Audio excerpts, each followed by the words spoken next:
come to you with castor oil hair, greasy hair, and a zitty face.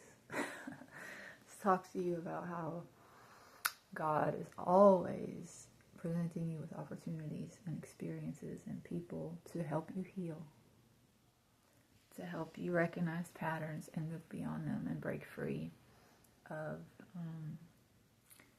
the prison of your own mind.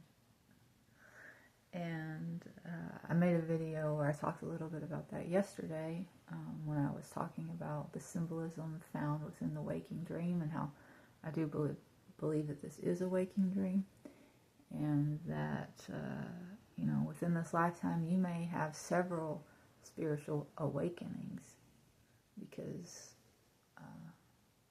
there's different levels of awareness, there's different levels of lucidity, and when a person wakes up completely, then that's a Christ, right? That's an enlightened person. That's what Jesus Christ was. I believe he was a person who woke up completely within a dream, became completely lucid. He recognized his connection to God and actually experienced his connection to God and therefore everything. And he was able to perform miracles because he actually experienced firsthand that his thoughts and his heart could move, could make malleable the physical reality around him, because it's actually all one thing. Right? So,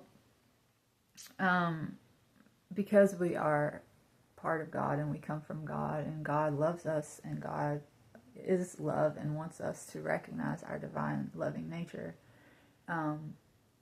because that's what we are in essence, we will even unconsciously draw experiences to ourselves to help us remember that. And that's what we're all doing. We're constantly drawing things to us, and they're symbolic in nature. And we have to figure out how to read the situation, the information encoded, the message in the experience that we have created for ourselves. So, I spent about a year in the woods, in a camper, alone, essentially. I had some family members making sure that I was provided with food. I'd give them money, and they'd provide me with groceries. But I was brain damaged. I was overcoming addictions to pharmaceutical drugs, coming off of several pharmaceutical drugs all at once. So I was dealing with anhedonia, akathisia, extreme insomnia,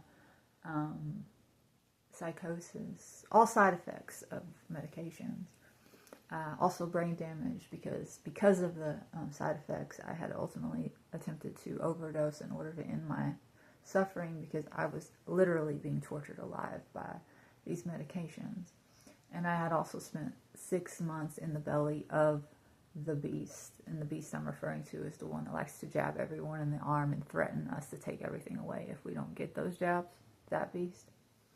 I was literally, I'm not being hyperbolic, I was tortured, I was tied down, I was made fun of, I was drugged forcibly against my will in institutions that were supposedly meant to help me. There's a lot of psychopaths running around, guys, in powers of authority, in positions of authority, and especially in places where there are lots of vulnerable people, because predators like to feed off of vulnerable people. So I experienced all that. So I was living in a camper on 40 acres in the deep woods of Iowa, going through all of this, experiencing brain damage on top of it, not being able to drive, not being able to read, not being able to write, not being able to hold a conversation, not being able to go around other people because I was so traumatized. Any little sound set me off. Okay? All I could think about was ending my life for a year. Just over and over. I perseverated on this is all I could think about. torture. And it was all spiritual. My demons led me to that point. Eventually pushed me over a damn cliff. And I fell into the abyss. And then I had to sit in the abyss with all of my past transgressions, all of my fuck-ups, playing over and over and over again. How did I get here? How did I lose everything? This is it. My life is over for a year. Okay. I'm stupid. I'm never going to be able to finish the novel that I started. I'm never again going to be able to practice massage. I'm never again going to live in Florida in this beautiful paradise that I had. Like, just, that's all I could think about.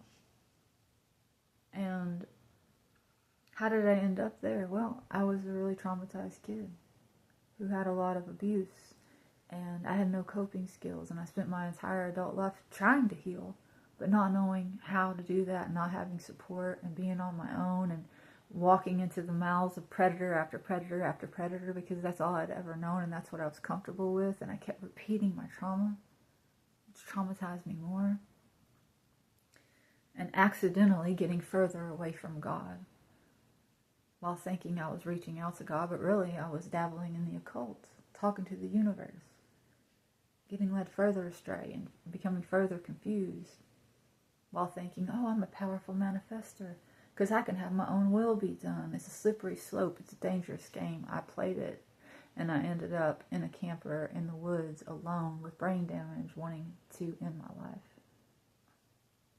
So, that's a warning. A cautionary tale. You know that scene from the movie The Crafts, where the girl ends up in a mental institution tied down, her hair's falling out, she's screaming like a banshee because she's completely psychotic and lost her mind? I went through that. I lived that scene a few times. And it's spiritual. And I knew that I had something inside of me. Something that had walked alongside me for a long time and influenced me. And then it oppressed me and depressed me, so I got on medication, and then I had all these side effects. And then once I was completely vulnerable and in a state where I had no control over my own mind or body, it jumped inside of me. And that's real. And I lived with this thing, and I fought this thing, and nobody wanted to be around me. Everybody I ever knew turned their back and walked away because they didn't know who I was anymore. And actually, I didn't even have real friends because I wasn't a real friend. So I surrounded myself with the types of people who would walk away when I was at my lowest. And all of this ultimately was a gift brought to me by God so I could wake up and realize the truth of my situation and do better. God brought me to my knees, and that's what He does for His children. It's not a punishment. It's a correction so that you can realize and you can do better. And when I realized that the problem was that I had tried to do it all on my own, I tried to have my own will be done, and what I really needed to do was surrender and let God do His thing through me. When I realized that and I actually did it and I let go, I had a miraculous healing. Okay? It took me a year to come to that realization that this fight, winning this fight, was a matter of laying it down. But while I was living in that trailer, get this, God sent me 3 women. And what I realized was these 3 women that He sent me, that brought me food, that sat with me, that held my hand, that held me like I was a baby and rocked me, and did all the things for me that my mother should have done for me when I was a child, so that I could heal. These women, they took care of me. They sat with me while I did plant medicine. All these women were the different aspects of myself that I had rejected throughout my life because I was scared of myself, because of the abuse that I had endured. I turned my back on myself. I had lost myself. And God brought those aspects of myself back to me so that I could have an opportunity to embrace them and integrate them. Okay? Now I realize these women aren't literally me. But we are all connected. And we are all messengers for one another. You are somebody's angel. God sent me angels. One of these women represented the feminine aspect of myself that I had rejected. Because of the sexual abuse I had endured, I turned my back on that. I was scared of men. I was scared of myself. I didn't want to invite unwanted advances. So I hardened myself. I kept my hair short. I never wore a dress. As an adult, I never wore a dress. I didn't wear my first dress till I was 41 years old. After all this. But he brought me a woman who was actually a man, biologically, who was struggling with transgenderism and his own body and wanting to be a woman. And I was able to sit with this person, and we were able to help one another as this person was helping me, bringing me art supplies and doing exercises with me to try to spark something in my brain. To sit with me and talk with me about what I had been through, holding space for me. I also held space for this person and talked to them about how beautiful they were in and of themselves, and how they, just needed to embrace themselves and love themselves. And maybe that was the real issue. Maybe there's actually nothing wrong with them. Maybe they were fine just the way they were. And I realized I was talking to myself. Because this person was struggling with their gender, with their sexuality, and I realize those are different things, but that was an issue too for them. And through helping this person in that way, through embracing that person and accepting that person fully, it dawned on me that, oh my Lord, this is what I've done with my own femininity. Here I am telling this person to embrace all aspects of themselves, their feminine and their masculine, and yet I turned my back on my feminine self. I was scared of it. And that part of me needed love. That scared little girl inside of me needed to be embraced and told, you're beautiful, I love you, you're safe, I got you. Okay, so through that experience, through that relationship, I was able to heal that part of myself, reintegrate it. He also brought me a woman who ended up being a part of myself who lacked integrity in some pretty important ways, who was opportunistic. This person showed up and helped me, and I thought it was out of the kindness and the goodness of her heart, and I don't think she was a bad person. I think she was a wounded person, but turned around, and after I was getting better, as I was getting better, put a move on me sexually and professed her love for me, and it was very inappropriate because I was still brain damaged and I was still very vulnerable, and I expressed to her that wasn't appropriate, but I gave her the benefit of the doubt and said, I understand that you might be confused, this might be hard for you, but I need to focus on my healing, and she apologized, and we moved on from it, or so I thought, because it kept happening. And then at one point she became angry with me and threatened to take away her friendship if I didn't behave or give to her what it is that she wanted from me, and threw in my face all the help she had given me, as if I owed her something. And then I had the opportunity to very clearly set a boundary and point out the ways in which that was wrong.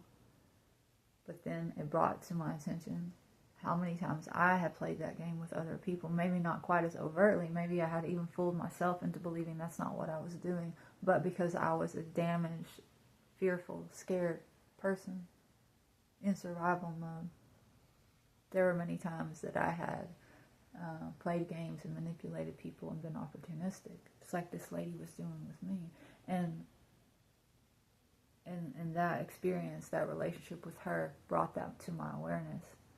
And I realized that this was my opportunity to overcome that, to forgive myself for doing that, because I did it from a place of desperation and survival, and I was doing the best I could. But now that I was aware of it, now that I knew about it, I had to change it if I wanted to get better. So I forgave myself. And I had to tell her goodbye. I had to let go of that. I had to move on from that. And then he brought me another woman, a beautiful older woman who had white hair. She was in her late 70s, and she was so grounded, and she was so sure of herself, but not in a cocky way, just real confidence, real self-love. So assured in who she was. And just being in her presence made me feel calm and grounded and safe. I needed that. And she said to me, I promise you it gets better. And she shared her life story with me and all of the trials and tribulations that she had been through. How many lives she had lived in this one life. And how she had healed. And assured me that I would get better and to have faith. And her name was Elle. And she made a joke and she said, you know, my parents gave me the name Mary, which, wow, that in of itself was enough pressure because that's the mother of Jesus, the mother of God. And then I decided to give myself the name Elle, which actually means God. She was being self-deprecating and making fun of herself. But this is also God winking at me. He brought me the mother figure I needed, you know, Mary. And he also brought me God himself. He said, I'm looking at you, kid. I got you. Right? I had turned my back on God without even knowing it.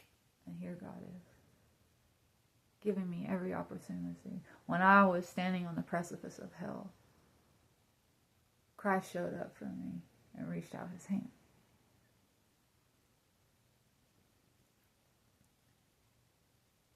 And I took it. I did a ceremony. That time I still had brain damage. I was still healing from that. I went in the deep woods on November 5th of 2022 and I built a bonfire. Huge bonfire. Okay. And I said a prayer. I laid it all out. And I wed myself to God and I gave my life to God. And I said, God, use me. My life is yours. Use me to help heal this earth and help heal people. Help me bring people and the earth back together so we can heal one another, because I had realized that that's why I was so sick ultimately, is that human beings, we had separated ourselves from nature and our own nature, our own godly nature. We've forgotten who we are, and so I asked God to use me to help people remember. And then I stripped down butt-ass naked on November 5th in the deep woods of Iowa. It is freaking cold. And I slept on the bare earth in front of that bonfire. And when I woke up, tears of joy were running down my face because I knew that I had been healed. I knew that as I slept, I could feel it. I could feel my brain coming to life. And I could feel my connectedness to the earth. I viscerally felt it. And I knew that everything was going to be okay. And every day after that, I improved by leaps and bounds. And by February, I was back in Florida, back at the beach, back in my life, but stronger than ever, braver than ever, truer than ever, without fear. Walking in truth, walking in light. And now I live my life for God.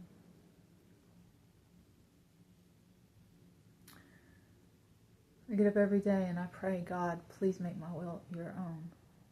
I strive to live simply, to not get too comfortable, to not become addicted, to be honest. Because the kingdom is coming and I don't want to miss out on that. And I want to be a part of reminding my brothers and sisters that the kingdom is coming and that they are loved and that they are children of God. And that's what I'm here to do now, and that's what I'm doing. So that's my testimony. Let your life be a testimony. Look for the miracles, and then guess what? It's all a miracle. Look for the symbols. Try to figure them out. Try to understand the meaning of it all. God loves you. God's got you. All you have to do is surrender to that.